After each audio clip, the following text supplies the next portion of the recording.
Dear friends, brother and sister, आज मैं आपके सामने सोशल एंथ्रोपोलॉजी के से संबंधित बिहार लोक सेवा आयोग के सिलेबस पर आधारित बहुत ही महत्वपूर्ण विषय बिंदु लेकर आया हूँ। सोरोरेट यानी साली विवाह, पत्नी भगनी विवाह। चलिए इसकी परिभाषा की ओर चलते हैं कि साली विवाह के अंतर्गत किसी व्यक्ति को किसी विशेष परिस्थिति के कारण अपने साली से विवाह करने का सामाजिक सांस्कृतिक अधिकार होता है। यह दो प्रकार का होता है दोस्तों, मैं लिखिए। सीमित साली विवाह रेस्ट्रिक्टेड सोरोरेट, और दूसरा है समकालीन साली विवाह यानी साइमल्टेनियस सोरोरेट।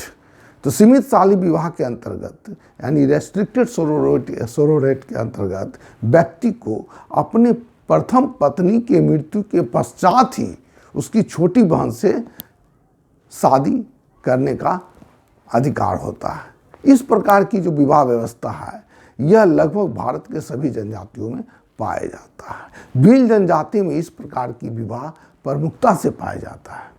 दूसरा पॉइंट की ओर चलते हैं दोस्तों, समकालीन साली विवाह यानी साइमल्टेनियस सोरोरेट। इस प्रकार के विवाह के अंतर्गत व्यक्ति परिवार के सबसे बड़ी बहन के साथ विवाह संबंध स्थापित करता है और उस स्त्री की अन्य सभी बहनें आपसे आप ही उस व्यक्ति की पत्नी बन जाती है। तो इस प्रकार की विवाह व्यवस्था जो है सो हम लोग मान सकते हैं कि महाभारत में जो अर्जुन द्रौपदी की शादी हुई थी कुछ इससे मिलता जुलता उदाहरण है। अब देखते हैं, चलते हैं दोस्तों इसके कारण के पीछे कि साली विवाह जो है के पीछे समाज में क्या क्या कारण है, किस कारण से इस प्रकार की व्यवस्था समाज में पाई जाती है।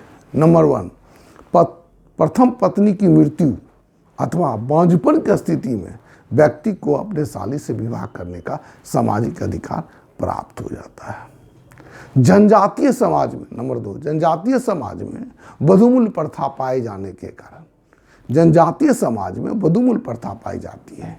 इस कारण से यदि किसी स्त्री की मृत्यु के पश्चात उसके पिता का यह कर्तव्य हो जाता है कि वह दामाद के नुकसान को पूरा करने के लिए उसकी छोटी बहन को उसके पास भेज दे या वधूमूल वापस कर दे। परंतु हम लोग जानते हैं दोस्तों कि जनजातीय समाज की जो आर्थिक संरचना है वो बहुत कमज़ोर होती है। ऐसी स्थिति में एक पिता के लिए यह आसान होता है कि वधूमूल वापस करने के बजाय वह उसके स्थान पर भरपाई करने के लिए उसके स्थान पर उसकी छोटी बहन को उसके पत्नी के रूप में दामाद के पास भेज दे। चलिए आगे चलते हैं दोस्तों।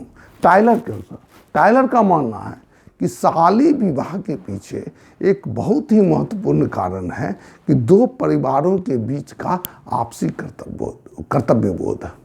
असल में जनजातीय समाज में विवाह दो व्यक्तियों का संबंध न होकर दो परिवारों का पारस्परिक संबंध होता है। ऐसे में साली विवाह द्वारा परिवार के नुकसान को पूरा करने का प्रयास किया जाता है।